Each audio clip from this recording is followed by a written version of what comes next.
The first time the sky split open above the Atlantic Continental Research Array, most assumed it to be another eccentric tantrum of the upper atmosphere.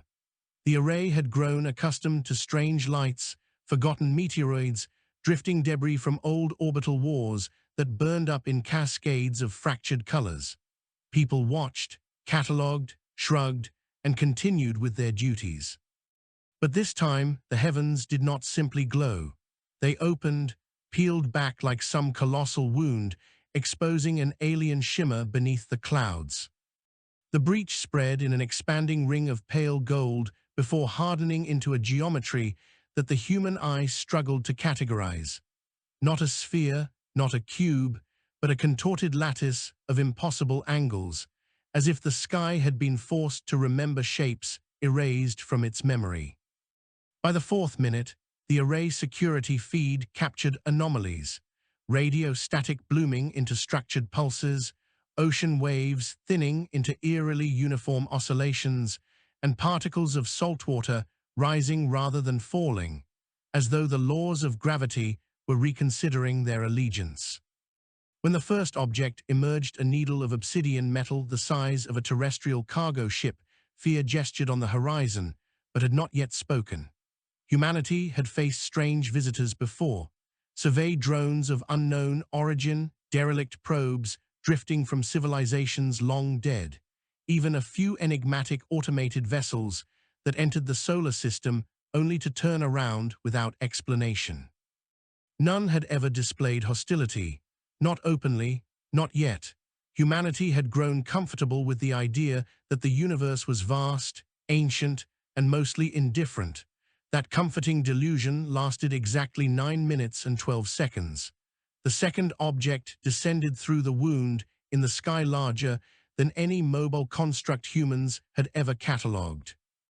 It resembled a floating continent sculpted from dark metal and luminous veins of violet energy. It dwarfed the clouds, casting shadow over thousands of kilometers of ocean. Birds fled in chaotic spirals. Whales dove in frantic plunges toward the depths. The air tasted like static and foreign electricity. When this colossal structure halted above the ocean, every tidal pattern from Iceland to Senegal shifted by measurable degrees. The world held its breath, not in awe, but in a sudden, primal recognition of danger. And then the visitors whispered. The whisper arrived not in words, nor in any linguistic translation matrix. It manifested as a pressure behind the eyes, a sensation like a cold thumb pressed against the base of the skull. Billions felt it simultaneously. Children screamed, adults staggered, pilots panicked midair, grounding fleets across continents. The whisper carried intent, not diplomatic inquiry, not cautious observation, but ownership. A message clear and universal: this world is claimed. The first counterstrike launched from the orbital defense platforms that had slept in relative peace for nearly 2 generations. Automated targeting systems bristled awake, scanning the alien mass. There were no response pings, no identification signatures, no hints of negotiation. The platforms fired. Hundreds of tungsten rods hurled toward the intruder at velocities sufficient to shatter mountains. They struck the surface of the alien construct and vanished upon impact, erased rather than deflected, as though swallowed by a void. Sensors reported no explosion, no debris, only the sudden absence of matter where the rods should have existed. Humanity, for the first time in decades, felt small again. At the array, the chief xenotechnologist, a stern woman named Verena Holt, stared at the display as if hoping it would confess a mistake. It did not. The data was unambiguous. The alien structure possessed a spatial manipulation field capable of rewriting physical continuity on contact. Holt whispered to her second-in-command, a man called Simon Cade, that this was no exploratory fleet. It was an extermination engine. He did not disagree. The intruders made their first aggressive move 12 minutes after arrival. The ocean beneath the alien continent boiled into steam. Massive portions of seawater evaporated in grotesque plumes, revealing a cavernous trench carved into the seabed by forces unimaginable. A beam of violet light, thin as a needle but impossibly intense, carved along the curvature of the Earth, slicing open shipping lanes, scorching entire stretches of open water. Although it targeted no cities, it demonstrated power. It was a warning shot. Humanity understood. Panic unfurled across every nation. Evacuation protocols were issued for coastal regions. Orbital fleets were scrambled, but instructed to hold fire until more intelligence could be gathered. The United Planetary Council convened emergency assembly, though half the representatives were too shaken to speak coherently. The first coherent statement came from a representative of the Saharan Federation, who simply said, "We survive this, or we become a forgotten footnote in someone else's star charts." The sentiment was echoed around the globe. And then humanity did what it always did when cornered. It looked inward, toward its own ingenuity, its own capacity for ferocity, and remembered that extinction was not something it surrendered to willingly. What unsettled researchers most was the absence of biological signatures from the alien structure. No life, no organisms, no intelligences detectable. It behaved like a machine, a manufactured will, a directive without conscience. Attempts to communicate were met with silence, no, not silence, but indifference so vast it felt like a second kind of violence. Every scan suggested the same conclusion. The intruders were not here to negotiate. They were here to overwrite. Across the world, humanity's greatest minds convened through encrypted streams. They proposed strategies that ranged from absurd to inspiring. Gravitational resonance bombardment, cryogenic atmospheric destabilizers, quantum entanglement sabotage, even suicide missions involving nuclear warheads delivered point-blank to the alien structure's core. Every idea was considered because the alternative was defeat without resistance. In the midst of global turmoil, an independent research enclave buried deep beneath the Scandinavian glacial ridges quietly activated a project believed to be too speculative to ever see deployment. It had been conceived in an era of paranoia when humanity still feared invasion from rival human factions rather than alien juggernauts. The project was named the Iron Star Initiative. The initiative had been mothballed after political controversy, deemed too dangerous due to potential misuse. Now, however, danger was irrelevant. Survival outweighed caution. The scientists reactivated the ancient fusion accelerator engines, reconnected the neural mesh control systems, and summoned the only person capable of commanding the core interface, a former systems architect named Atara Voss. Atara had abandoned the initiative years ago after witnessing its terrifying potential, an artificial star core contained within a magnetic cage, intended to power weapons capable of rewriting molecular bonds. It was a machine that could turn continents into vapor with a single synchronized ignition. Atara had sworn never to activate it. Fate, however, cared little for personal vows when extinction pressed its teeth against humanity's throat. When she arrived, the glacial complex trembled under the weight of the reactivated generators. Engineers rushed past her, exchanging frantic updates. Atara moved through the corridors like a ghost, returned to haunt her own past. The central chamber, an enormous sphere lined with metallic petals, glowed with a faint, pulsing light. At its center hovered the artificial star core, a condensed mass of fusion plasma swirling inside a magnetic womb. Even dimmed to its lowest state, it radiated enough power to light entire continents. She approached the command dais, where the senior engineer, Thomas Wren, greeted her with a mixture of relief and guilt. He apologized for dragging her back into this nightmare. She replied that apologies were luxuries. Her voice carried no bitterness, only cold certainty. She asked how long they had before the alien structure made its next move. Wren answered, hours at most. Atara placed her hands on the neural mesh interface. The machine recognized her instantly, threads of bioluminescent data climbing along her arms like vines awakening from slumber. She felt the iron star's pulse inside her mind, a rhythm like a beating heart made of fire and mathematics. It whispered calculations, probabilities, vectors. It was not alive, but it radiated purpose. She had shaped its earliest algorithms. It remembered her. Meanwhile, the Atlantic Continental Research Array continued to observe the alien invaders. Verena Holt and Simon Cade monitored the expansion of the spatial breach. It was widening, fracturing the atmosphere in spirals. A third object began to form within the breach, its silhouette dwarfing even the colossal continent ship. Holt swore under her breath. Cade muttered that humanity's window of survival was closing rapidly. Global militaries coordinated in desperate harmony. Experimental fighters were deployed. Quantum-bladed drones swarmed the airspace. Naval railguns, long considered obsolete, were resurrected and loaded with kinetic slugs encased in magnetic shields to resist spatial dissolution. The world united, not because it suddenly found peace among itself, but because existence demanded it. The alien construct responded with chilling precision. A wave of violet energy rippled outward, disrupting electronics, scrambling communications, sending thousands of drones plummeting into the sea. It was not merely an attack, it was a demonstration of complete superiority. Yet humanity did not break, it adapted. Engineers began rewiring drones with analog circuitry, pilots reverted to manual controls, and scientists calculated resonance frequencies that might momentarily disrupt the alien field. Small gains, minor triumphs, but in war, the smallest progress can redefine the battlefield.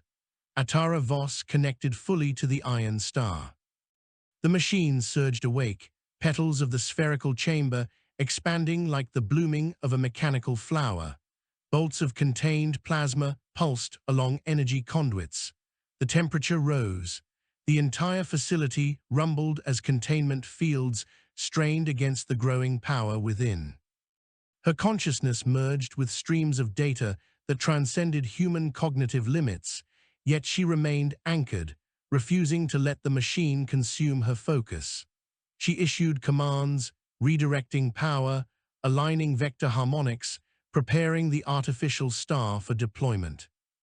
The Iron Star initiative had been designed as a last resort weapon, one that could be launched into orbit by an electromagnetic accelerator and detonated at precise coordinates to create a localized rewriting of elemental structure.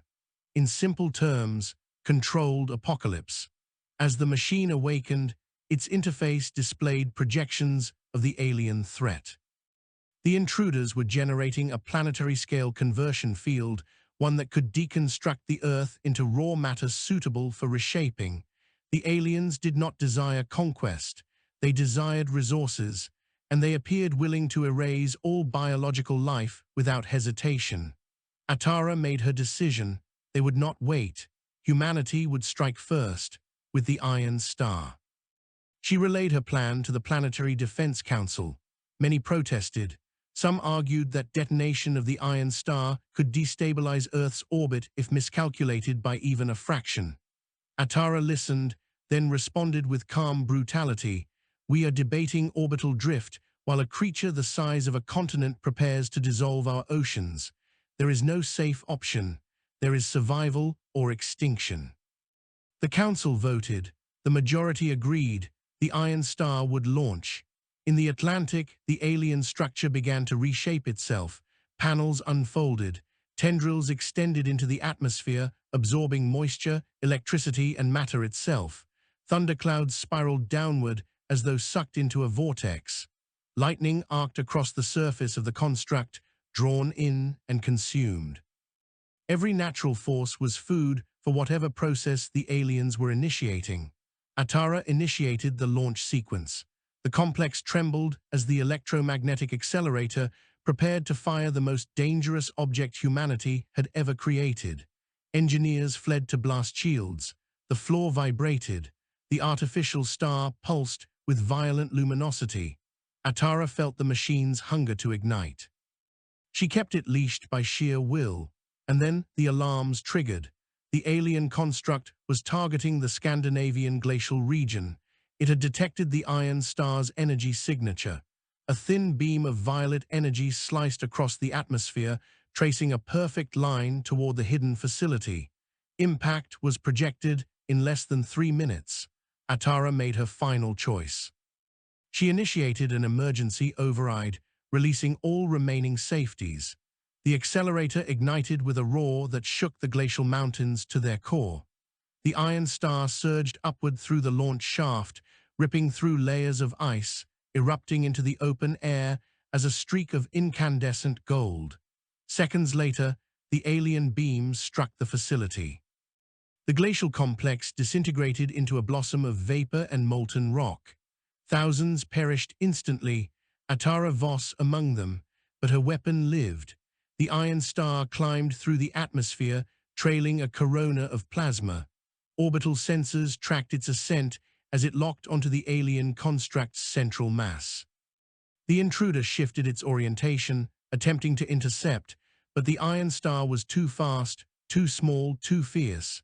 It reached the target. The world held its breath. A sun bloomed where none should exist. The explosion lit the Earth from horizon to horizon. The alien structure convulsed, its spatial fields fracturing under the force of an artificial star detonated at point-blank range. Shockwaves rippled through the atmosphere. Energy cascaded across the ocean. The wound in the sky trembled, destabilizing. For the first time since their arrival, the alien invaders faltered. Humanity witnessed something it had not dared hope for. The enemy bled, not in liquid, but in collapsing geometry, in unraveling fields, in ruptured plates of cosmic metal falling into the sea. The victory was not complete. Far from it. The breach remained open.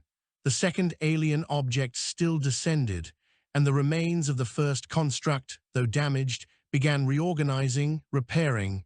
But in that moment, humanity understood something vital. They could fight. They could wound the impossible. They could win. The devastation that followed the detonation of the Iron Star rippled across the globe like a bruise spreading through the very air. Satellites flickered, atmospheric sensors overloaded, and coastal cities saw their skies burn with a fleeting halo of artificial dawn. Yet amidst the terror and the awe, a fragile hope took root. The alien intruders were not invincible. They could be harmed, they could be disrupted, and if those two truths held, then perhaps they could be defeated. Nations that had moments earlier felt the onset of despair now tasted a different sensation, dangerous, invigorating, and long absent from humanity's collective experience: defiance. In the ruins of the Scandinavian glacial ridges, the remains of the Iron Star facility simmered like molten glass beneath settling ash. Entire mountainsides had been vaporized. Rifts of incandescent stone pulsed with leftover energy from the alien beam that had annihilated the complex. Rescue teams dared venture only to the periphery, for the ground still glowed with residual heat and the magnetic fields fluctuated erratically. Nothing of the main chamber remained intact. Yet, as they scanned the wreckage, they detected something extraordinary: a pulse, not of life, not of machinery, but of encoded energy. It flickered intermittently among the debris, like the last heartbeat of a dying star, carrying remnants of the Iron Star's final telemetry. The technicians realized that Atara Voss, even in her last moments, had programmed the machine to record every nuance of the alien structure's reaction to the explosion. Her sacrifice had bought humanity not only a blow against the invaders, but a map of their vulnerabilities. On the surface of the Atlantic, the wounded alien construct struggled to maintain coherence. Its once immaculate geometry now sagged and twisted, as if the very fabric of its being had been partially unraveled. Plates of shimmering black metal drooped like wilted petals. Glowing veins of violet energy sputtered.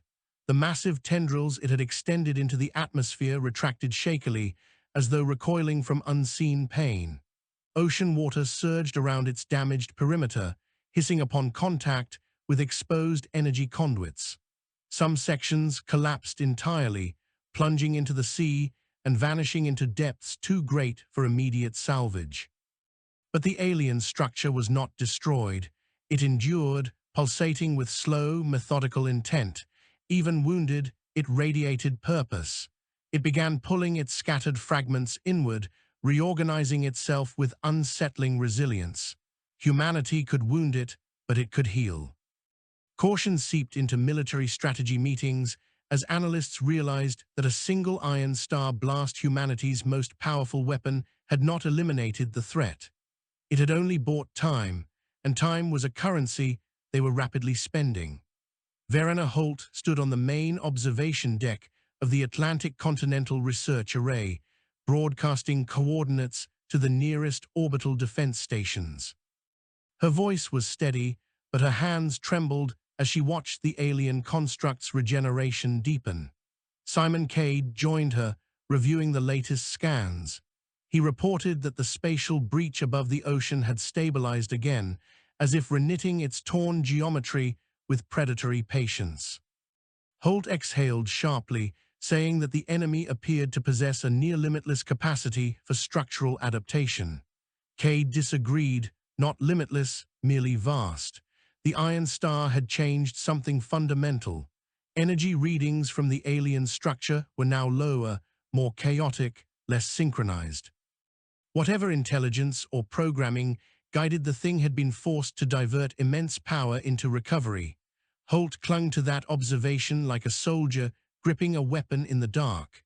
The world's militaries convened through encrypted channels, this time with a new set of parameters.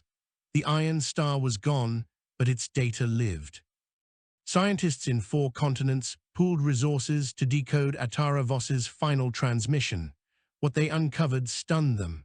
The alien construct's armor was not uniform. The artificial star had revealed patterns of harmonic frequencies where its defensive fields weakened. These resonant nodes could serve as entry points for attacks far less apocalyptic than another star core detonation. Humanity did not need to build a second Iron Star to fight back. It needed coordination, timing, and audacity. At the same time, a question haunted every strategist. Where were the alien operators? Who guided these machines? How did they perceive humanity? The absence of any biological signatures or communication attempts suggested that the constructs might be autonomous or driven by some form of distributed intelligence beyond human comprehension. Without knowing the architects behind the invasion, humanity could only guess at their motives. Some leaders believed the aliens sought resources. Others argued they sought expansion. A few whispered that perhaps these constructs were not acting under guidance at all, but were remnants of a long-dead civilization following a forgotten directive. Holt dismissed such speculation as distraction. Intent matters less than outcome, she declared during one council session. They will erase us if they can. That is all the motive we require to fight. Along the shattered Atlantic coastlines, fleets mobilized. Warships bristled with modified rail cannons and experimental resonance warheads calibrated to exploit the vulnerability patterns identified in the Iron Star data. Fighter jets, many hastily retrofitted with analog backup controls to avoid alien disruption waves, crowded runways awaiting deployment orders. Humanity was no longer simply reacting, it was preparing to strike. And then the second alien object descended. The new construct emerged from the golden wound in the sky like a monolith of darkness and light fused into one. Taller, narrower, and more elegant than the wounded continent ship, it resembled a vast spearpoint forged from cosmic obsidian, veined with pulsating crimson energy that seemed to race along its surface like blood. Its presence altered the air, tightening it with a pressure that made every living creature within hundreds of kilometers instinctively stiffen. Birds dropped from the sky. Schools of fish turned belly up. The atmosphere warped around the spear construct in shimmering distortions. The world's cameras focused on the new arrival. Holt reviewed the spectral analysis and felt her stomach knot. This object was far more efficient, far more refined, and radiated twice the energy output of the first construct even in its inactive state. Simon Cade whispered that this one was not a surveyor or harvester. This was a weapon, a guardian, possibly even a retaliation unit dispatched in response to the Iron Star strike. The spear construct halted above the wounded continent ship. Crimson energy flowed from it downward, bathing the damaged construct in a cocoon of light. Data analysts observed in alarm as the regeneration rate of the first ship surged exponentially. Broken plates reformed, fractured conduits realigned, scorched geometry straightened and regained its impossible symmetry. Holt realized that the new construct was not simply healing its counterpart, it was reawakening it. Humanity's first victory flickered like a guttering candle. Yet even as the two alien constructs collaborated, their energy signatures showed strain. The Iron Star detonation had forced them into a cycle of reactive effort. Humanity had pushed them, if only slightly, and pushing meant possibility. In the subterranean laboratories of the Eastern Coalition Science Bastion, an elderly researcher named Amani Jervas pored over the Iron Star telemetry with feverish intensity. She had spent most of her life studying harmonic physics, and the data before her now represented the greatest challenge of her career. Patterns emerged from the chaos, repeating geometric signatures within the alien spatial field. These signatures were fractal in nature, suggesting that the constructs operated through layered dimensional mechanisms rather than traditional structural integrity. By tracing the oscillation points, Jervas hypothesized that targeted resonance bursts could destabilize localized segments of the alien constructs, preventing them from regenerating and perhaps even rupturing sections entirely. When she presented this theory to the Planetary Council, skepticism ran rampant. The technique required surgical precision at ranges that stretched the limits of human weaponry. A single miscalibration could cause catastrophic failure or even collapse the firing vessel. But Jervas insisted it was the best option available. Humanity could not win through raw force alone. It needed finesse. It needed understanding. Meanwhile, far from the battlefronts, in the reclaimed forests of the Eurasian Union, people gathered around fires and communal screens, watching the unfolding war with expressions that fluctuated between terror and awe.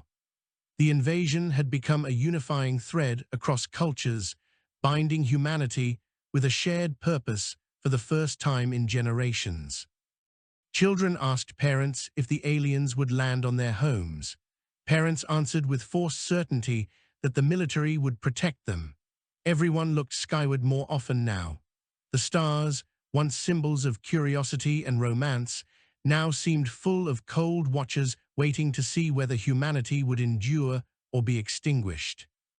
Across the globe, volunteers poured into research centers, military recruitment offices, manufacturing facilities, and data hubs. Humanity, once fractured by politics, ideology, and scarcity, now discovered that unity could emerge from existential peril. This unity did not erase conflict, but it recontextualized it. Old arguments seemed trivial in the face of annihilation. The invasion had reminded humanity of its own worth, its own capacity for resistance. Some called it a rebirth, others called it a reckoning, but everyone felt its fire. In orbit, defense fleets repositioned. Automated carriers released swarms of resonance-calibrated drones. Experimental vessels loaded with harmonic projectors took up formation. Human ingenuity, sharpened by desperation, blossomed at a pace that astonished even its own architects. Looking upon the planet's synchronized war preparations, an observer might mistake humanity for a species long accustomed to fighting cosmic titans. In truth, it was improvisation layered atop raw instinct. But instinct, refined through ingenuity, can be formidable. The alien spear construct made the next move. It emitted a pulse of crimson energy that radiated outward in concentric rings. Unlike previous pulses, this one did not scramble electronics. Instead, it altered gravitational forces around the battlefield, Warships tilted, aircraft dipped, ocean waves rose in towering curtains before collapsing. The construct was reshaping gravity itself with a casual flicker of power. Holt watched in horror as orbital platforms buckled under gravitational distortion.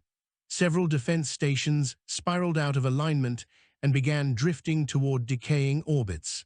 Engineers scrambled to correct their vectors, shouting over comms.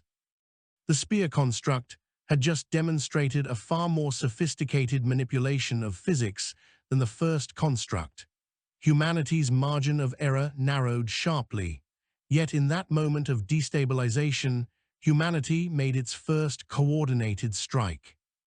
A fleet of resonance drones launched from multiple nations converged on the wounded continent ship, timing their arrival to coincide with the moment its regeneration plateaued. The drones emitted synchronized bursts of harmonic energy calibrated according to Armani Jervis's calculations. The bursts struck the construct's surface with invisible force. For several seconds, nothing happened. Then the alien armor convulsed. Waves rippled across its plates. A segment of its exterior buckled inward, collapsing like a crushed lung. The construct released a shriek not of sound, but of distorted space that rippled across the ocean in unnerving spirals. Holt gasped as the readings surged. Humanity had just delivered the first precision wound to an alien construct without using star-level weaponry. The spear construct reacted instantly. It launched a torrent of crimson lances toward the drone fleet. Entire wings of drones evaporated mid-flight. Warships dodged desperately. A resonance carrier was sliced cleanly in half, its wreckage plunging into the Atlantic in a pillar of smoke and steam. But some drones survived long enough to launch a second harmonic burst, deepening the wound in the continent ship. Humanity's strike did not destroy the construct, but it drew blood a second time, and that was enough. Across the Atlantic coastlines, cheers erupted. Soldiers shouted, scientists wept, and civilians embraced one another as news of the successful strike spread. For the first time since the invasion began, the victory felt like something earned rather than stolen. Yet hope can be as perilous as despair. The breach in the sky expanded dramatically, the golden wound widening into a vast, spiraling vortex. Energy surged from its depths. Holt stared at the readings in disbelief. Another object was emerging, larger than the first two combined. A presence so massive that its gravitational footprint distorted the upper atmosphere. Cade murmured, "How many of them are there?" Holt answered, her voice barely audible. "Enough to finish the job if we stop fighting, but not enough to stop us if we keep learning." Humanity had begun to understand the alien constructs, to unravel their defenses, to confront them on the battlefield of physics and strategy. The invaders may have been ancient or automated or unimaginably advanced, but they had made one catastrophic assumption. They believed humanity would break. Instead, humanity remembered its capacity to endure, to adapt, to rise. The war was far from over. The next alien arrival would change the landscape of the conflict entirely. Yet the ember Atara Voss had ignited refused to die. And embers, under the right pressure, begin to blaze. The third construct emerged from the widening breach, with the slow majesty of a celestial monarch entering a conquered throne room.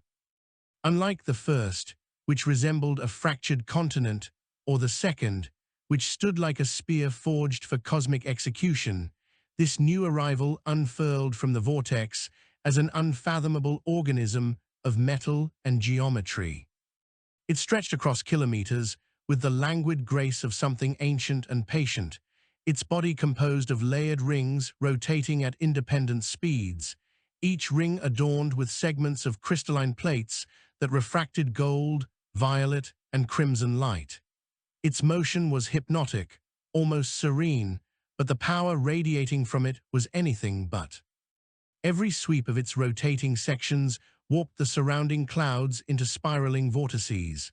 The Leviathan, as humanity quickly labeled it in internal transmissions, dwarfed the constructs that had come before. Its gravitational footprint distorted atmospheric density across half the ocean. Storms bloomed at the edges of its shadow. Lightning danced across its hull in branching arcs that looked disturbingly symmetrical, as though controlled rather than random. Unlike the previous constructs, which emitted pulses or beams, the Leviathan radiated a low, continuous hum that vibrated through the water, through the air, through the bones of every living creature within thousands of kilometers. People across continents turned their heads toward the sky without understanding why, sensing something vast entering their world. In the Atlantic Continental Research Array, Verena Holt stared at the incoming readings with a growing numbness. The Leviathan's energy output exceeded even the fiercest projections. Simon Cade asked, in a whisper that barely carried across the room, whether humanity had crossed a line the aliens could not ignore. Holt responded slowly, "The Iron Star woke a beast we did not know existed." Her eyes remained fixed on the screens. "But if it bleeds, we learn, and if we learn, we change the rules." The Leviathan's descent halted at an altitude higher than its predecessors, hovering far above the wounded continent ship and the spear construct. The space around it shimmered with cascading waves of refracted geometry. Analysts concluded that the Leviathan was not merely reinforcing the other constructs. It was the command core, the orchestrator, the intelligence that bound their functions. Whether it possessed consciousness or operated as an advanced autonomous nexus was unclear, but the shift in battlefield dynamics was unmistakable. Within seconds of its stabilization, the Leviathan initiated a process that made even seasoned military strategists recoil. The three constructs began to communicate not through radio or pulses previously recorded, but through streams of light exchanged in complex, spiraling patterns. Crimson from the spear construct, violet from the wounded continent ship, and gold from the Leviathan wove together in a tri-layered lattice. Sensors struggled to decode the patterns. Physicists proposed that the constructs were synchronizing their fields, merging their power into a single unified force. If the first construct was a harvester and the second a guardian, then this third one was something worse, a judge, a reaper, a final instrument sent to complete whatever ancient directive had awakened it. On every continent, humanity braced for catastrophe. While the military and research teams scrambled to interpret the Leviathan's arrival, individuals across the globe experienced something strange. In cities, villages, and isolated settlements, people reported sudden visions, flashes of golden light across their minds, sensations of falling into unending depths, and brief glimpses of planetary landscapes covered in metallic forests. Psychologists called it mass hallucination triggered by stress. Quantum theorists suspected the Leviathan's gravitational waves were interacting with neural patterns, inducing cross-dimensional echoes. Holt believed something simpler and more terrifying. The Leviathan was scanning them, not their machines, not their defenses, their minds. Meanwhile, humanity's efforts to coordinate continued at unprecedented speed. Military fleets around the Atlantic repositioned into a triformation pattern recommended by Amani Jervas herself. Resonance warheads were recharged. Analog-backed fighters formed defensive lattices, ready for evasive maneuvers in case the Leviathan unleashed gravity distortions like the spear construct had. Engineers from dozens of nations collaborated to reinforce orbital platforms with hastily constructed harmonic dampeners. Humanity knew it was outmatched, but it also knew that panic was death, and surrender was extinction. In the science bastions beneath the Alboran Mountains, Jervas and her team completed their initial mapping of the Leviathan's harmonic signature. What they discovered caused a ripple of excitement. The Leviathan's rings, rotating at different velocities, generated conflicting resonance fields. These fields clashed at precise intervals, creating microfractures in its spatial armor. They were infinitesimal, lasting mere fractions of a second, but they existed. And if something exists, Jervas believed, it can be exploited. She presented the findings to the Planetary Council with a quiet intensity. Her voice cracked only once when she said, "This creature, or machine, or whatever it is, relies on complexity to shield itself, but complexity breeds instability. We can turn its strength against it." The Council agreed to weaponize the discovery immediately. Yet before humanity could orchestrate its next attack, the Leviathan acted. Its rings accelerated. Waves of energy poured outward, flattening clouds, churning the ocean into towering spirals of water. The spear construct aligned its form beneath the Leviathan, channeling crimson light downward into a focused beam that pierced the ocean. The continent ship extended its tendrils once more, siphoning energy from the sea, atmosphere, and the ruined remains of its own fallen segments. All three constructs worked in eerie harmony as they initiated a process that sensors struggled to define. Then the ocean floor began to rise, not in one place, but across a vast stretch of the Atlantic. Tectonic plates trembled. Seismic alarms triggered worldwide. Massive ridges lifted from the depths, as though something beneath the Earth's crust was being pulled upward.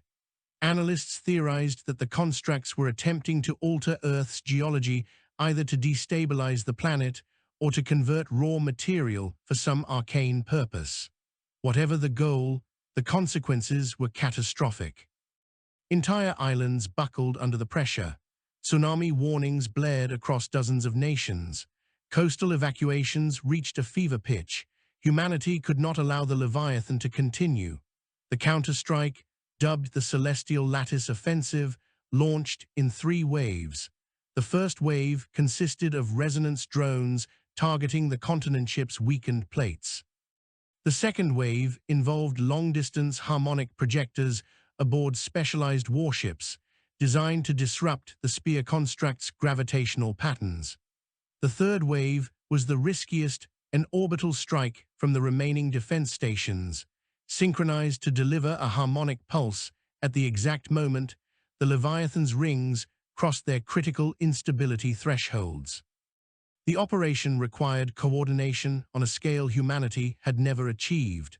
A single timing error would render the entire assault ineffective. Commanders across nations held their breaths as countdowns synchronized. The first wave launched. The drones streaked across the sky, leaving trails of white vapor. The wounded continent ship reacted sluggishly, its regeneration incomplete. Drones dove between its tendrils, releasing bursts of resonance energy that shattered vulnerable segments. Plates crumpled inward, tendrils collapsed. The construct writhed, folding upon itself in a series of spasmodic convulsions. The second wave followed. Warships fired harmonic projectors that lanced through the air in rippling beams. The spear construct recoiled as its gravitational distortions wavered. One precise shot severed a core conduit along its spine-like structure, causing it to tilt off-axis. A burst of crimson energy erupted from the wound, lighting the sky with furious brilliance. And then the third wave began. Orbital platforms unleashed a synchronized pulse of harmonic energy timed with the Leviathan's ring rotation. The Leviathan paused. Its luminous rings shuddered as the pulse struck. For the first time, a crack appeared in one of its crystalline plates, a tiny fissure spreading across its surface like frost on glass. Holt gasped as her readings confirmed the impossible. Humanity had wounded the Leviathan. Not deeply, not decisively, but significantly enough to disrupt its ongoing geological assault. The ocean's rise slowed. Seismic tremors decreased. The construct's synchronization faltered. For several seconds, victory seemed almost within reach. Then the Leviathan retaliated. The crack in its plate glowed with furious intensity. Its rings reversed rotation, then accelerated to blinding speed. A wave of light blinding, white-hot, and impossibly dense burst outward from its core. The blast struck the orbital platforms first, obliterating 3 instantly and crippling 4 more. Warships rocked violently as gravity inverted around them.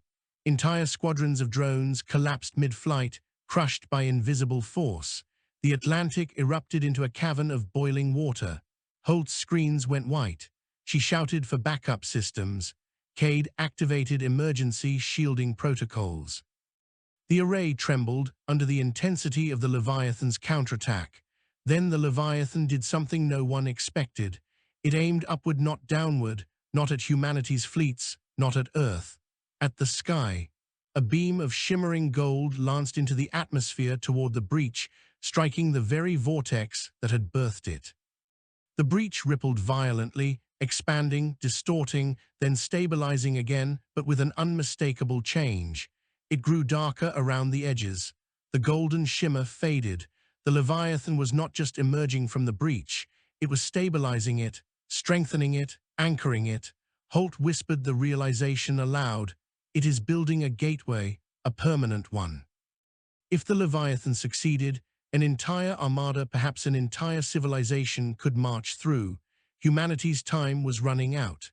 Yet even as despair threatened to reclaim the world, a new transmission arrived from the ruins beneath the Scandinavian ridges. Engineers had decoded the final layer of Atara Voss's telemetry, a map, a harmonic pattern. A weakness not just in the Leviathan, but in the breach itself. The gateway could be shattered, but doing so would require a weapon of equivalent magnitude to the Iron Star, and the Iron Star was gone unless humanity built another. The Council fell into stunned silence as the proposal appeared on their screens. It was written in Atara's last encryption signature. Her final message: if they want our world, they must fight an Earth that refuses to die. The Iron Star initiative was not over. Humanity would forge a second sun. The proposal to construct a second artificial star spread across the planetary council like wildfire meeting dry grass. Council members, military leaders, scientists, and civilians alike stared at the three-dimensional projection outlining Atara Voss's encoded designs. Many whispered that it was insanity, that humanity could not possibly replicate the Iron Star in time, that such a weapon risked tearing the planet apart. Others argued with equal intensity that the alternative was annihilation. The Leviathan had begun consolidating its power, anchoring the breach so firmly that the golden wound no longer wavered. Color shifted across its edges, deepening into a swirling mixture of gold and obsidian. Whatever lay beyond was waiting, perhaps gathering strength, perhaps assembling reinforcements. Humanity could not wait to discover which. The council chambers erupted into overlapping voices. Some demanded immediate allocation of global resources. Others insisted that without Atara Voss, the Iron Star's architect, the design could not be safely reproduced. A contingent of Eastern representatives recommended evacuations rather than escalation, believing resistance futile. Across all the argument, one truth reverberated. If they hesitated, the Leviathan would complete the gate, and Earth would be swallowed by forces beyond imagination. Verena Holt watched from the observation deck of the Atlantic Array as the debate continued through encrypted channels. She was not part of the council, but her influence shaped their decisions nonetheless. She listened to Armani Jerva's advocate fiercely for the second Iron Star, her words cutting through hesitation like sharpened steel. Jervas argued that Atara's final data packet was not a blueprint, it was a gift, an understanding of harmonic vulnerabilities in the breach itself.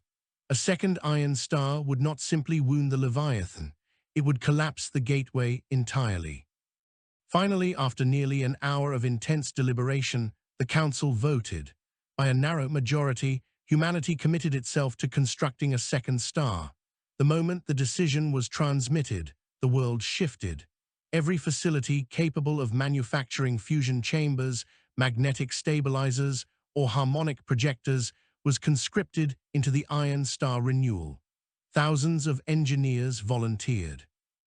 Regions once divided by centuries of rivalry now shared knowledge openly, pooling their brightest minds into a singular purpose.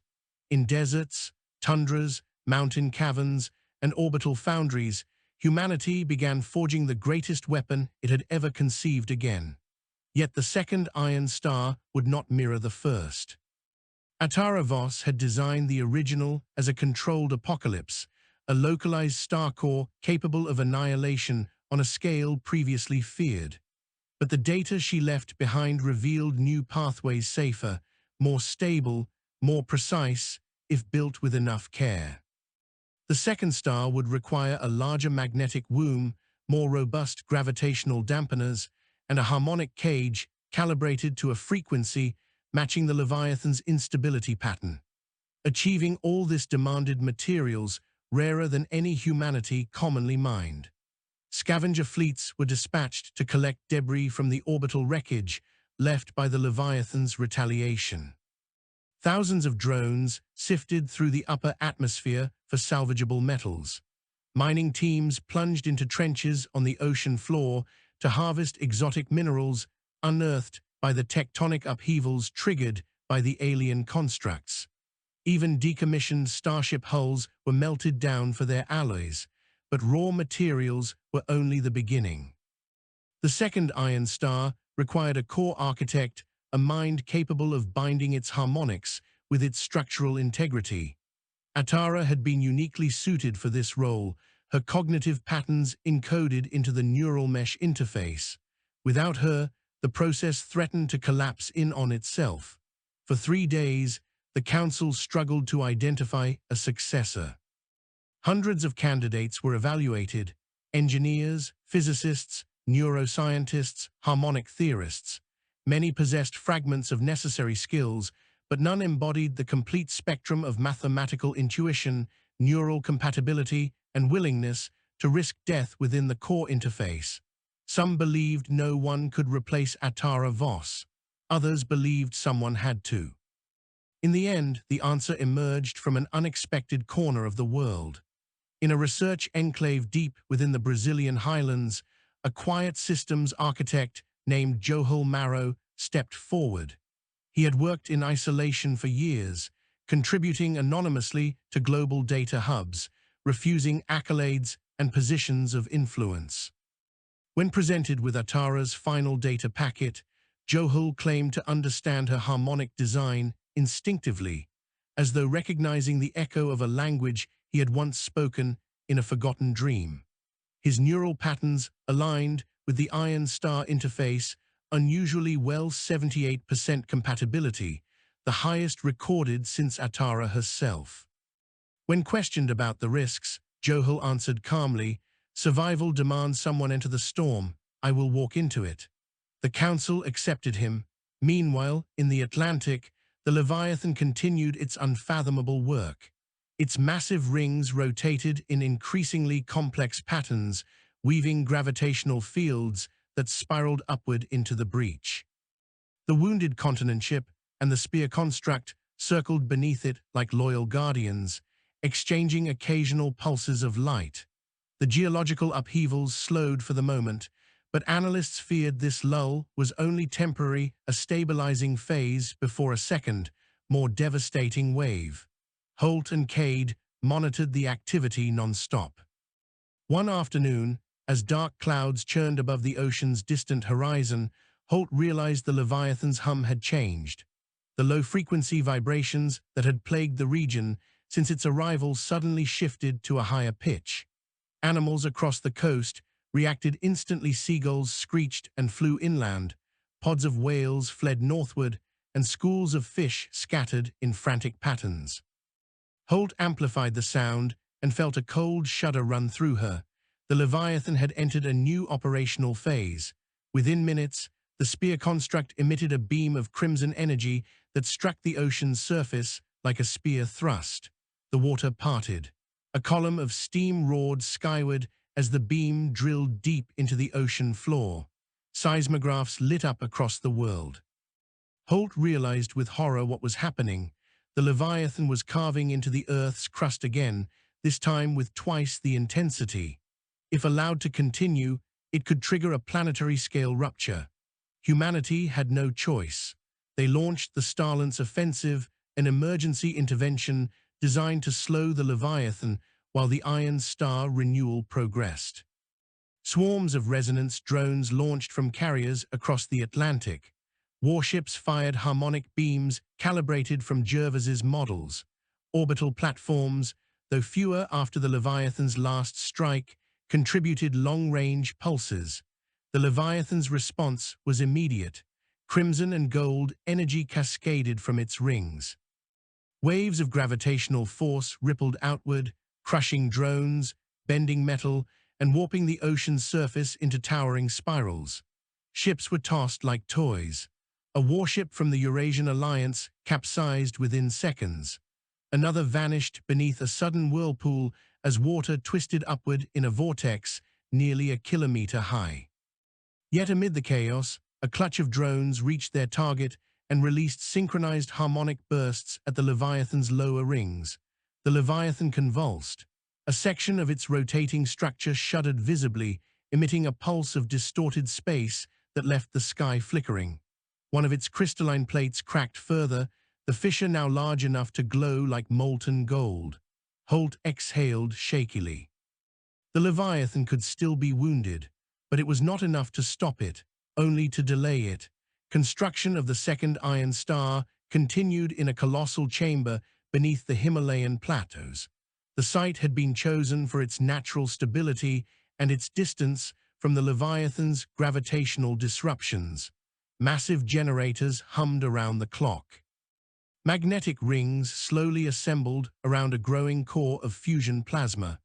Johul Marrow stood at the command dais, preparing for his first full sync with the neural mesh. Engineers adjusted conductors and calibrated harmonic dampeners as he lifted his hands toward the interface. The moment the mesh recognized him, filaments of light wrapped around his fingers, wrists, and arms, climbing toward his temples. His eyes widened as the Iron Star's embryonic consciousness brushed against his mind. It was not sentient, but it possessed a deep mathematical awareness, a storm of equations, probabilities, and energy flows. For a moment, Johul felt as though he was standing at the edge of a newborn sun, watching it breathe for the first time. He began shaping its harmonics, and then something strange happened. The Iron Star responded to his adjustments with patterns he had not yet programmed. It pulsed with echoes weak but unmistakable of Atara Voss's neural imprint. Somewhere within the core's mathematical memory, fragments of her thought processes remained. Not consciousness, not spirit, but the residue of a mind that had once shaped Starfire. Those echoes helped guide Johul's hand. Hours passed, then days, and the Leviathan's activity escalated again. Across the Atlantic, its gravitational waves synchronized with the wounded continent ship, creating a series of spiraling distortions that stretched into the upper atmosphere. The spear construct positioned itself beneath the breach, its crimson energy intensifying. Holt realized with icy clarity what they were doing. They were preparing a full planetary overwrite. The breach would expand until Earth's atmosphere collapsed inward. The planet would be consumed, dissolved, and restructured into material suitable for whatever purpose the Leviathan served. Humanity was running out of time. On the fifth day of the Iron Star renewal, seismic disturbances erupted beneath the Himalayan chamber. At first, engineers feared the Leviathan's attacks had reached them, but sensors revealed the tremor's true source. The Iron Star itself was destabilizing. Its harmonic cage fluctuated, vibrating at inconsistent frequencies. Johul collapsed as the neural mesh overloaded his thoughts with conflicting data streams. Engineers rushed forward, pulling him from the interface. Sweat poured down his face. He gasped that the Iron Star's energy demands exceeded their current containment strength. Unless they increased the cage's structural integrity, the star would collapse into itself and annihilate the chamber and everyone inside. The Council received the news with dread. The reinforcement materials needed could only be found in one place, the Atlantic, in the remains of the first alien construct. Humanity had already harvested most of the accessible debris. The rest lay embedded within the wounded continent ship. That meant sending a strike team directly onto the surface of the alien construct while it was regenerating. a suicide mission, yet volunteers stepped forward immediately from multiple nations. Soldiers, pilots, engineers, men and women who understood the stakes. They would infiltrate the construct, retrieve the crystalline plates needed for the Iron Star's stabilization, and transmit the cargo to extraction vessels. Holt watched the operation unfold from the array. Dropships streaked across the sky, weaving between spatial distortions. The wounded continent ship responded with defensive tendrils that lashed upward, slicing two dropships in half. Gravimetric waves knocked others off course. A handful managed to land on the construct's surface. The team scrambled across shifting metal plates as the construct writhed beneath them. They cut through exposed segments, extracting shards of alien crystalline armor. Alarms blared across Holt's console as the spear construct emitted warning pulses. The Leviathan turned slightly, as though noticing the intrusion. One by one, the volunteers transmitted their payloads to extraction drones. Then the continent ship struck back. Tendrils erupted from beneath the plates, coiling around the strike team. Communications cut off. Holt watched helplessly as the final transmission faded, but the extraction drones escaped. The mission, though costly, succeeded.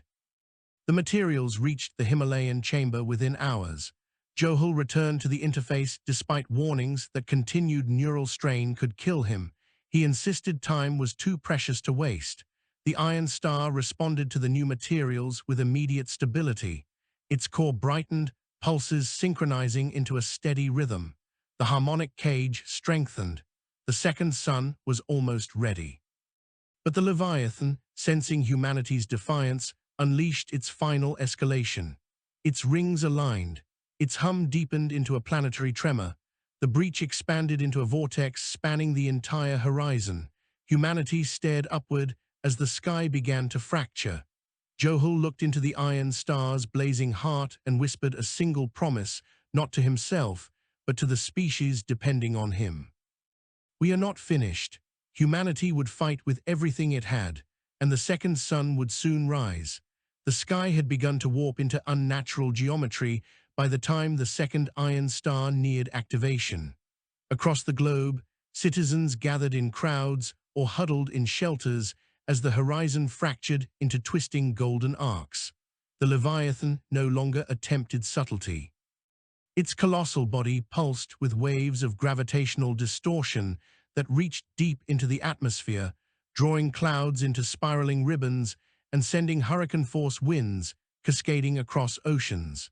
Entire weather systems bent under the pressure of the alien machine's accelerating activity. No one needed scientific analysis to sense what was coming. The world stood on the threshold of a planetary upheaval. In the Himalayan chamber, Johul Marrow sat within the harmonic dais, eyes closed, palms extended toward the radiant core suspended above him. Engineers moved around him with frantic purpose, tightening the last containment rings, fastening cables, activating coolant arrays. The second Iron Star pulsed with a brilliance that set the metallic floor aglow. Its magnetic halo crackled with streams of energy that danced like tendrils of liquid sunrise.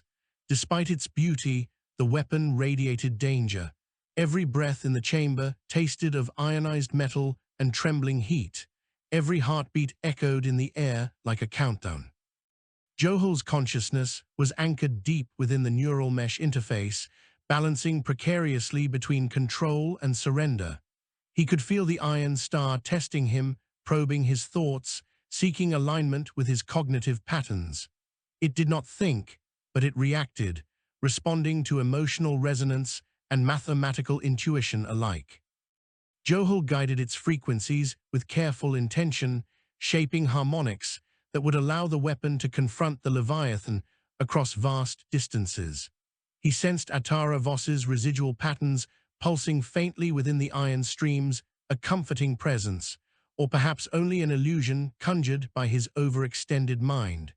Yet even an illusion could give strength in a moment like this. Reports flooded into the chamber from every region. Coastal cities trembled beneath gravitational waves. Deep-sea sensors detected ruptures forming along the ocean floor as the alien constructs intensified their efforts. The wounded continent ship glowed with renewed crimson light, its once damaged plates regenerating at alarming speed. Holt's voice crackled across the comms, strained but unwavering, as she described the spear construct repositioning directly beneath the breach, absorbing energy from the Leviathan like a massive capacitor. "Activation must begin now," she urged, her voice drowning beneath interference. "If they reach full charge, the Earth cannot withstand the next impact." Engineer Amani Jervas turned sharply to the Chief Systems Coordinator, her expression carved from resolve.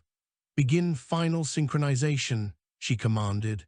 The chamber dimmed as power rerouted into the Iron Star's containment rings. Mechanical arms extended, adjusting the star's trajectory and orientation. The entire structure rotated slowly within its magnetic womb, aligning itself to the geospatial coordinates of the breach. The weapon's surface cracked with rising plasma arcs, each one illuminating Johul's kneeling figure with blinding flashes. Outside the chamber, the storm intensified. Across the planet, gravitational anomalies created strange pockets where objects floated upward for seconds before crashing back down. Rivers reversed course. Mountains groaned under pressure. The skies above major continents blazed with auroral tendrils, shimmering gold and red. Humanity watched the horizon with a mixture of awe and fear, knowing their survival depended on a single construct hidden deep beneath a mountain range. Johul inhaled, steadying his pulse. Through the neural mesh, he could feel the breach like a wound in the world, a churning vortex of wrongness, pulling at reality.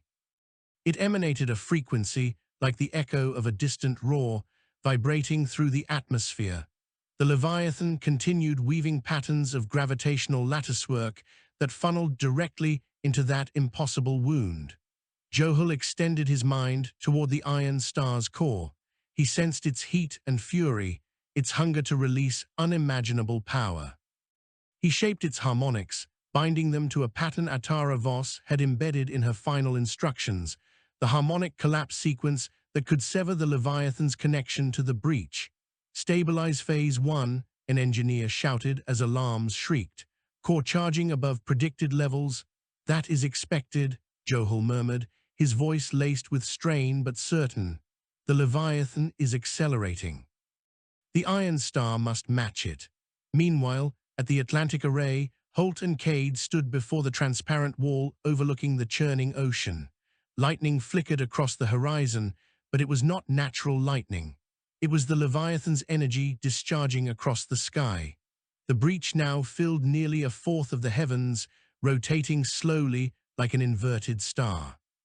The sight was enough to steal breath from even the most seasoned observers. Cade gripped the edge of the console. "If this fails," Holt cut him off, her expression forged from defiance. "Then it fails, but we will not stand here waiting for our end. If the Iron Star fires, we direct every asset we have to support it. Every drone, every craft, every resonance cannon. If humanity falls, it will not be with a whimper. It will be with the roar of everything we are." The Leviathan emitted a sound that shook the sky, a deep note that resonated through bone and stone alike. The spear construct blasted a column of crimson light into the breach. The wounded continent ship dislodged massive plates of itself and began feeding them into the vortex like offerings. The breach grew and grew and grew. The world teetered on the edge of unraveling. In the Himalayan chamber, Johul's mind strained under the escalating power coursing through him. The Iron Star's harmonics rippled violently. Plasma arcs cracked against the containment rings. The magnetic womb flickered with instability. Technicians shouted warnings, but Johul did not stop. He could sense the Leviathan's energy patterns aligning in a geometric lattice. If he timed the Iron Star's release perfectly, he could shatter that lattice and collapse the breach. But perfection required control, and control required sacrifice. Johul made his decision. He pushed deeper into the neural interface, allowing the Iron Star to connect to thoughts he had kept shielded. Memories surged into the mesh. Childhood mornings bathed in sunlight, the quiet solitude of research halls, the faces of those he had lost to war and time. The Iron Star absorbed these impressions, weaving them into its mathematical structure. It responded with increased stability, but at a cost. Johul felt parts of himself dissolving into the harmonic storm. Jervis noticed his pulse spiking on the biometric readout. Johul, you must reduce cognitive throughput. You are exceeding safe thresholds. Johul laughed weakly, the sound strained. There is nothing safe about creating a sun beneath a mountain. The chamber lurched as a shockwave resonated through the earth. The Leviathan unleashed another gravitational pulse. Several containment rings flickered dangerously. Engineers scrambled to stabilize them. Core heating rising beyond calculated limits. Someone shouted. Maintain alignment, Jervis barked. Do not break sequence. The Iron Star swelled with light. Johul felt the breach calling to it. Humanity stood on the precipice. In the Atlantic Array, Holt received a transmission from the Himalayan chamber. It was brief, static-heavy, but clear enough. Activation sequence commencing. Holt exhaled and turned to her staff. Prepare every orbital beam we have left. The moment the Iron Star fires, we strike the Leviathan with everything. Across the world, people felt the shift. A deep rumble vibrated through the ground. The air tasted metallic. The atmosphere dimmed as clouds parted directly above the Himalayan plateau, forming an enormous spiral that reached into the heavens. The earth seemed to hold its breath. Inside the chamber, Johul steadied the Iron Star at its final harmonic frequency. Engineers shielded their eyes as the core's brilliance reached a level that illuminated the walls like molten gold. Begin ascent, Jervis commanded. Massive clamps released. The containment cradle detached. The Iron Star rose. Magnetic fields guided it upward through a concealed shaft. The mountain above trembled as the weapon passed through layers of reinforced shielding and emerged into the open sky. Onlookers across the region saw a sphere of radiance ascending like a newborn dawn. The Leviathan noticed. It turned its rings toward the rising star. The breach pulsed. The spear construct reoriented. The continent ship roared with energy. Johul whispered, barely conscious, now, and the Iron Star fired. A beam of incandescent brilliance lanced upward from the sphere, striking directly at the heart of the breach. The sky exploded with light. Golden flames tore across the atmosphere. The Leviathan recoiled as space itself convulsed. Every orbital platform fired, every ship, every drone. The combined force of humanity slammed into the Leviathan. The world shook as the breach began to collapse inward, but the Leviathan did not yield. It fought with the energy of a dying star, anchoring itself to the breach with all its colossal strength. Humanity braced itself as the sky tore open in a storm of unimaginable power. On the edge of unconsciousness, Johul felt the Iron Star straining, needing one final push. He reached deeper, and the consequences would shape the fate of the world. The Earth shuddered beneath pressures no planet was meant to endure as the Iron Star's beam clashed with the Leviathan's colossal gravitational lattice. Above the trembling continents and thrashing oceans, the sky had ceased to resemble anything natural. The breach had expanded into a spiraling vortex of gold, obsidian, and burning white fractals. Lightning-like fissures of warped space tore through the air, cracking in rhythmic pulses that shook the world to the core. The Leviathan's rings rotated with cataclysmic speed, shedding fragments of molten metal and crystalline shards as they forced stability into the vortex that would unmake Earth. The spear construct broadcast continuous waves of crimson energy, feeding impossible power into the breach. And the wounded continent ship, once reeling from humanity's earlier retaliation, had reshaped itself into an armored behemoth, its plates fused and reinforced with an alien alloy so dense it bent radar signals around it. This monstrous trio worked in perfect, horrifying unity, yet they were no longer unopposed. Because now, rising from the heart of the Himalayas like a newborn sun, the second Iron Star roared against the heavens. Its lance of white gold fire seared upward, striking the breach with a force sufficient to distort the planet's magnetic field. Birds collapsed mid-flight from the pressure wave. Seismic detectors across continents erupted with warnings as stress lines formed in the crust. The ocean surged into vast, towering walls of water. For one stark moment, humanity saw two titanic forces colliding above them, one built to unmake worlds, the other built by human hands in defiance of extinction. Yet even unleashing the full magnitude of its energy, the Iron Star found no easy victory. The Leviathan countered instantly. Its rings aligned into a perfect geometric triad, channeling gravitational distortions into a single convergent pulse. The pulse struck the Iron Star's beam, producing a shockwave that splintered clouds into vapor and flattened mountain peaks for kilometers around. At the base of the Himalayan plateau, entire ridges crumbled into avalanches as rock shattered beneath the strain. The Iron Star's magnetic womb groaned against the pressure as containment rings flickered with wild fluctuations. Alarms blared through the control chamber. Engineers scrambled in all directions, shouting analysis, warnings, and calculations. Yet through it all, Johul Mar remained locked within the neural interface, every muscle trembling as he fought to maintain control of the harmonics. His consciousness wandered dangerously close to fragmentation as the Iron Star attempted to synchronize its output with the Leviathan's increasing counterforce.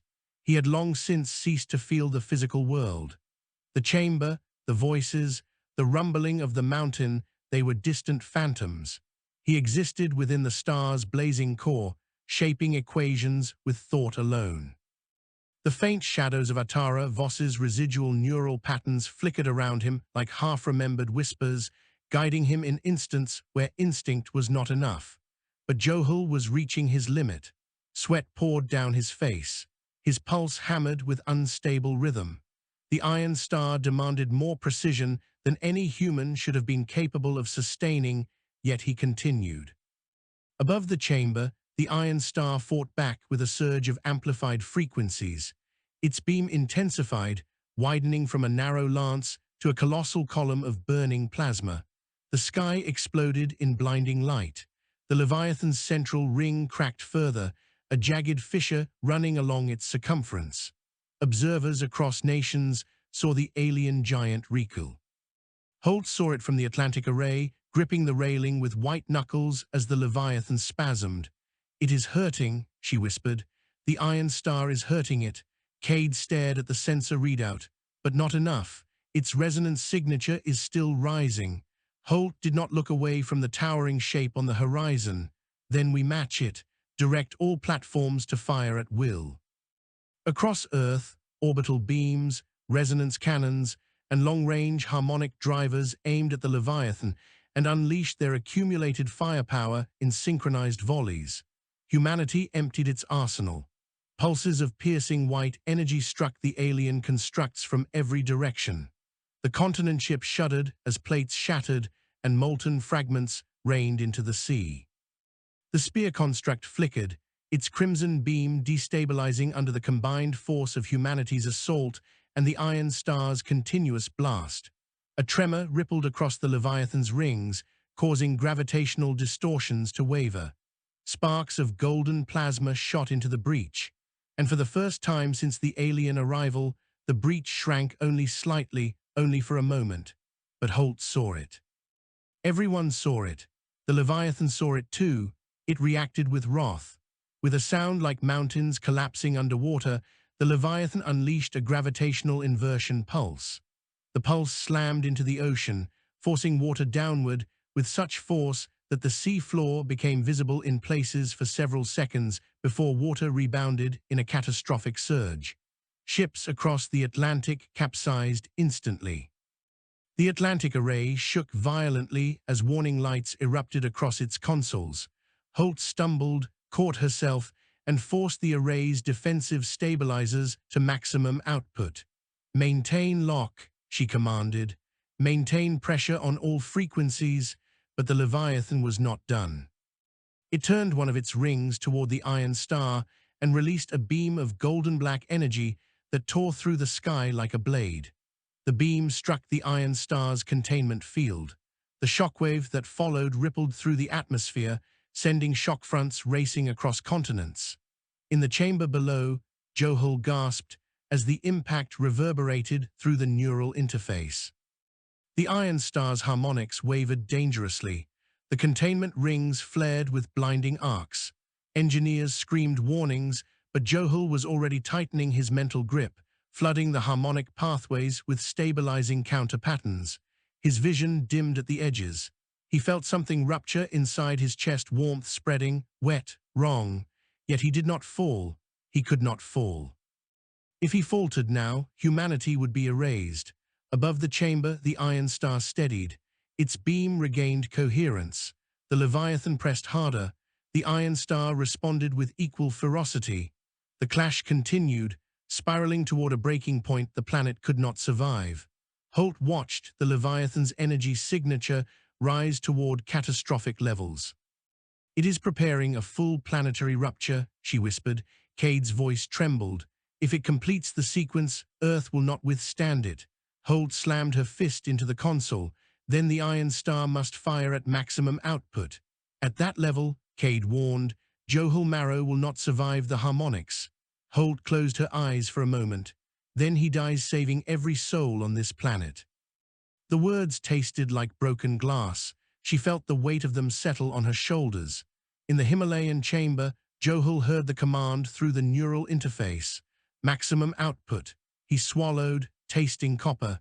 His heartbeat faltered again, skipping beats before returning in an erratic rhythm. He felt the Iron Star's hunger for energy. He felt its yearning to unleash everything it contained. He knew that activating the maximum sequence would obliterate him, but he also knew the truth that had driven every decision leading to this moment. Humanity deserved a future, and someone had to pay for it. Johul reached into the core. He opened the final harmonic channel. The Iron Star screamed. Its magnetic rings flared. Plasma erupted in spiraling torrents. The entire chamber shook as power surged beyond its design limits. Holt saw the spike on her readouts. "This is it," she whispered. "Hold the Leviathan in place. Hold it." But the Leviathan sensed the escalating danger. It reoriented its rings. Energy spiraled inward toward a catastrophic singularity burst. If launched, the burst would counter the Iron Star's beam and tear the planet in half. Holt saw the pattern forming. "No," she breathed. "No, no, no." Cade stared in horror. "It will fire before the Iron Star reaches collapse threshold. Not unless we force it to redirect defense." Holt spun toward her staff. "Aim every remaining orbital strike directly at its central ring. Force it to divide energy." Across the world, orbital stations and surface platforms retargeted. Human-made beams lanced through the sky. Explosions of shimmering white tore into the Leviathan's central ring. Cracks blossomed along the alien giant's armor. For the first time, sections of its structure collapsed inward. Holt exhaled sharply. "Johul now." Johul heard her voice echo through the interface, distant yet clear. He reached deeper into the Iron Star, giving everything intellect, memory, instinct, the very fabric of his identity into one final push. The Iron Star responded with a roar. Its core expanded into an incandescent storm, and it unleashed its final, impossible burst. A wave of annihilating brilliance erupted toward the breach, striking the Leviathan's central ring with a force that shattered its geometric lattice. The Leviathan convulsed, rings collapsing into themselves. The gravitational singularity it had been forming overloaded. A feedback loop tore through its systems. The spear construct exploded in crimson shards. The continent ship ruptured, pieces raining into the sea like falling stars. The breach shrieked an audible, horrifying wail as space-time buckled. Holt shielded her eyes as the sky split with white fire. The collapse wave surged outward. The Leviathan's rings disintegrated. Its core imploded, crushed by the Iron Star's overwhelming harmonic disruption. The breach folded inward on itself, shrinking rapidly until it became a single point of golden light. Then that light winked out. Silence, not peaceful silence, but stunned, shell-shocked stillness fell across the world. The Leviathan was gone. The breach was sealed. The sky cleared slowly, revealing the stars beyond. Humanity had survived. But in the Himalayan chamber, Johul Marrow lay slumped within the neural interface. His pulse had faded the moment the iron star unleashed its final burst. The neural mesh around him flickered and dissolved. Engineers rushed to him, calling his name. He did not respond. His chest no longer rose. His eyes remained half open, focused on a point no one else could see on the fading echoes of the star he had shaped. Holt received the news minutes later. She closed her eyes and allowed herself a long, trembling breath. "He saved us," she whispered. "He saved all of us." Across Earth, people emerged from shelters, rooftops, and subterranean bunkers. They looked at the sky where the breach once raged. Nothing remained but drifting clouds and scattered stars. The Leviathan's titanic shadow no longer marred the horizon. The storm winds calmed, the oceans settled, nations wept, strangers embraced, families clung together. Humanity felt the weight of its survival settle upon it like a mantle, both heavy and sacred. Amani Jervas stood in the Himalayan chamber, resting a hand on Johul's still shoulder. "Your name," she whispered, "will be carried into every future we build." The Earth mourned the fallen, the brave volunteers who perished on the alien continent ship, the soldiers lost in the Starlant's offensive, the engineers and scientists who gave their lives in the chaotic days leading to the Iron Star's completion. But amid the grief grew a new sense of unity. The alien threat that once towered over the world like a god had been destroyed by human will, human ingenuity, human defiance. Humanity proved it could stand before the unimaginable and refused to bow. In the months that followed, rebuilding began. The oceans calmed, the weather systems stabilized, cracked coastlines were reinforced, shattered cities rose again. But the memory of the sky tearing open, of the colossal alien forms reshaping the Atlantic, of the Iron Star blazing like a second sun over the mountains, these memories would never fade. They became part of humanity's identity. At the Atlantic Array, Holt watched the sunrise spreading across the sea. The water shimmered with gentle gold, no longer reflecting alien light. Cade joined her, stepping quietly to her side. "It is hard to believe it is over," he said. Holt kept her gaze on the brightening horizon. "It is not over," she replied softly. "It is the beginning of a world that knows what it is capable of." She turned. "And we must ensure the Iron Star technology does not become a weapon for war among ourselves." Cade nodded solemnly. "We will guard it." Holt let the sunlight warm her face. "We will guard everything we almost lost." In time, a monument was erected upon the Himalayan plateau where the Iron Star had risen.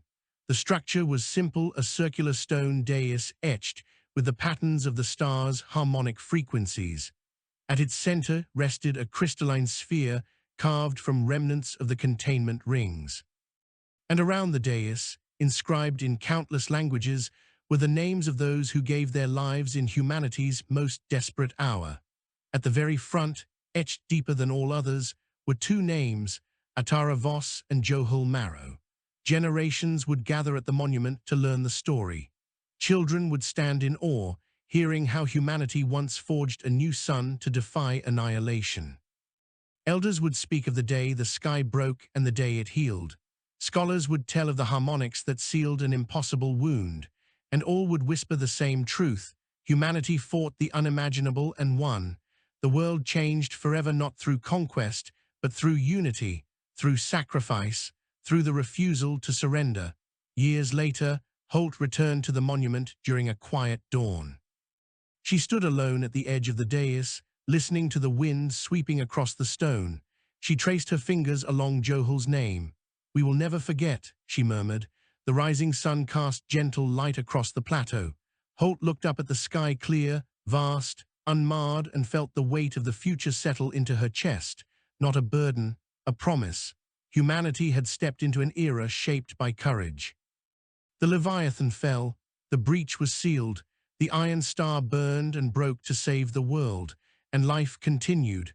The earth turned gently beneath a peaceful sky. a sky that now belonged to humanity alone.